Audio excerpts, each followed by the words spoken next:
Yun, magandang hapon mga ka-hero.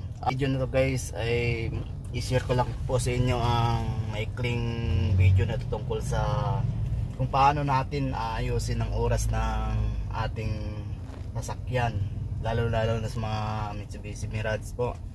Kasi nung una kasi guys ay naguguluhan talaga ako dito kung paano ko to i-set up, kasi na delay po siya ng halos kalahating araw.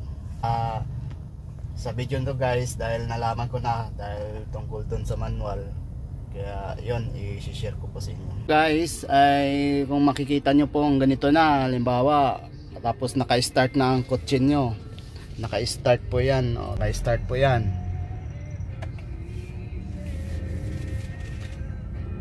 Yan po, naka-start po yan guys.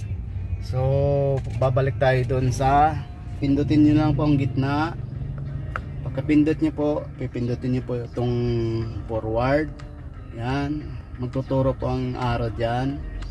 Tapos yan, hour, pipindutin nyo po yung hour. Tapos set, pwede nyo iset yan. Tapos punta kayo sa minutes, pwede nyo rin yan pindutin. Yan, tapos hanapin nyo yung military time or 12 hours.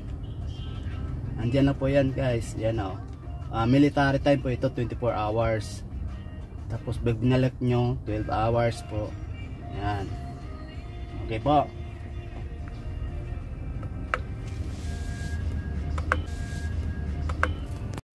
So yun na lang po guys ang share ko sa inyo sa video nito, dahil di pa tayo makapag video ng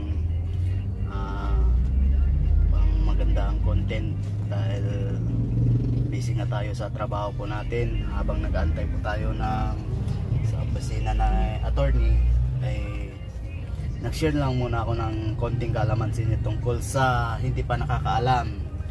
Hindi ko pa po alam guys sa ibang mga sasakyan kung anong set, pero pagkaalam ko pare-pareho lang din po ito. So maraming salamat po sa pagsuporta nyo, at God bless po sa inyong lahat. Paki-subscribe po at paki-click ang notification bell. Thank you po.